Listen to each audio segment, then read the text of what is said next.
Ça veut dire qu'on ne va jamais rire avec l'autre que si on partage les mêmes règles que lui. Faire rire un adolescent pour un enseignant, ça suppose qu'il ait pris des cours d'humour. Je plaide depuis des années pour un cours d'humour à l'intérieur des écoles normales pour que l'enseignant ne soit pas démuni face à ces groupes. Il n'y a rien de pire qu'un groupe, vous faites une feinte que vous trouvez terriblement drôle, et puis il vous regarde, à 3 on se marre, 1, 2, 4. T'as avalé un clown ou quoi? Et vous connaissez le type de message disqualifiant que les enseignants qui se tapent des grands moments de solitude vont devoir éprouver dans leur classe. Alors que l'intention était de créer du rire, ils se retrouvent devant un mur, parce qu'ils ne conçoivent pas les mêmes règles. Et pour concevoir effectivement comment est-ce qu'on arrive à mettre en scène de l'humour, il faut respecter 3 règles, comme on le fait dans tous les espaces imaginaires. Il faut qu'il y ait d'abord ce partage de règles communicationnelles. Si je veux vous faire rire un poisson rouge, j'explique souvent que dans les séances que je donne sur l'humour, je ramène un poisson rouge. Je mets le poisson rouge, il y a à peu près des groupes d'une vingtaine de personnes, entre 20 et 30, et puis je demande à quelqu'un d'essayer de faire rire le poisson rouge. Alors, ça fait des années que je fais ça, il y a toujours eu quelqu'un qui s'est dévoué.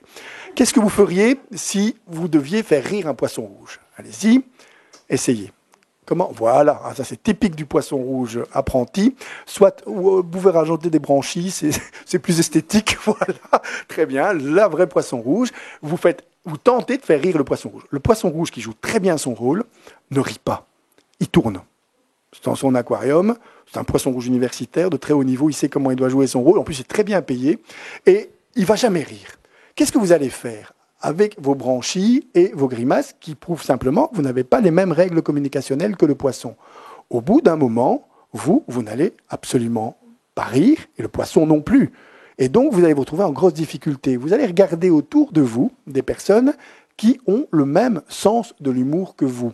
Des personnes, et vous aurez effectivement très, très vite une connivence avec quelqu'un du public, du groupe, qui va commencer à rire avec vous, et ça va se terminer en rire généralisé.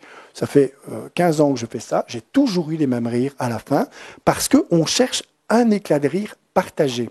C'est pour ça que les rires volent en éclats, parce que ça part, et puis pof, on reprend, et tout le monde se met à rire. Et vous sortez de cette situation intenable dans laquelle vous avez cherché à faire rire quelqu'un qui ne partage pas les mêmes règles. Alors, le poisson ne vit pas ça mal du tout. Mais imaginez, puisqu'il est payé pour ça, il le sait, et puis c'est un poisson. Mais imaginez que vous êtes enseignant. Vous faites des super jeux de mots. Et puis vous faites un jeu de mots avec un enfant qui ne le comprend pas. Parce que pour faire des jeux de mots avec la langue, vous savez que ce qui va différencier un enfant de mieux favorisé d'un enfant de mieux défavorisé, c'est la capacité de jouer avec le langage.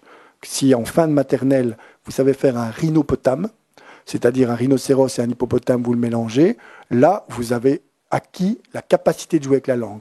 C'est ce qui discrimine le plus les deux milieux. En milieu favorisé, on sait le faire. En milieu défavorisé, on ne sait pas le faire. Parce que le rhinopotame n'existe pas, disent-ils. Et donc, ils ne sont pas capables de jouer avec des mots. Et donc, le jeu de mots que vous faites avec l'enfant, il ne rit pas. Vous allez chercher dans votre public d'autres enfants capables d'en rire. Et vous allez, à partir d'un rire d'inclusion, faire un rire d'exclusion. Moi, je l'ai vécu quand j'ai travaillé dans des centres d'accueil pour sans-abri pendant des années, où les éducateurs qui travaillaient me disaient « mais on fait de l'humour, nous, on fait de l'humour pour travailler, de l'humour professionnel ». Ah non, ils riaient beaucoup entre eux, énormément, d'une forme d'humour qui unifiait, effectivement. Et c'est nécessaire. Plus vous travaillez avec un facteur humain, plus vous travaillez avec un désordre humain difficile à contenir. Une infirmière en oncologie, ils ont besoin de rire dans des espaces qui doivent nécessairement être séparés. Quand vous entendez leur rire et que vous êtes dans le drame, c'est épouvantable.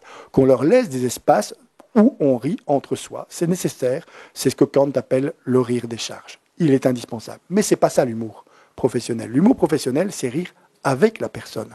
Concevoir ce qui la fait rire. Parce qu'on partage les règles. Si vous faites de l'humour en tant que professionnel, vous partagez les règles avec celui avec lequel vous travaillez. C'est le premier principe. Deuxième principe de l'humour, le principe de séparation, qui vous dit simplement qu'on ne... On vous dit parfois on peut rire de tout, mais pas avec n'importe qui. On ne peut pas rire non plus n'importe quand. Il y a des espaces pour rire. Vous avez des fous rires dans les églises, énormément. Si vous voulez en créer un, vous prenez des adolescents, vous leur dites on va à l'église, et s'il y en a un qui rigole, il y a un fou rire assuré. Vous n'avez pas de fou rire dans les mosquées. Ça n'existe pas. On n'en trouve pas. L'endroit est sacré et personne ne songerait même à un fou rire et il n'y en a pas. Parce que l'endroit, quel que soit, et ce n'est pas du tout une question de validité de religion, c'est une question d'imprégnation. C'est une religion d'imprégnation qu'on a connue très tôt dans son développement, et donc on ne songe pas à le remettre en question. Et donc il y a des principes de séparation qu'on doit apprendre aux enfants très tôt. Rire à un enterrement, si c'est un fou rire, un rire nerveux, ok. Si c'est un rire fou, c'est un rire odieux. Et il faut que l'enfant le sache. Il faut à un moment donné qu'il sache qu'on ne rit pas partout, comme tous les espaces imaginaires. Hein. Si je fais des rêves éveillés, si je rêve que je suis un grand joueur de foot, pas un problème, on fait tous des rêves éveillés. Si je sors de ma voiture en espérant signer des autographes, là j'ai un problème.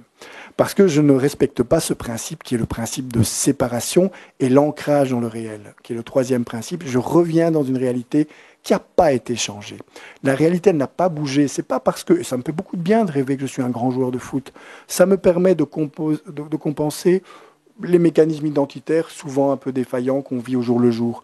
Et on fait tous ces rêves éveillés là, mais on revient à la réalité. Si je continue à penser ici maintenant que je suis un grand joueur de foot, j'ai un vrai problème, je dois consulter. Si par contre je suis capable d'utiliser mes plages stochastiques, donc les moments où mon cerveau est disponible, pour partir dans l'imaginaire, je reviens sans encombre à la réalité. L'humour, ça permet ça. Ça permet aussi de composer avec le réel, pas de le modifier.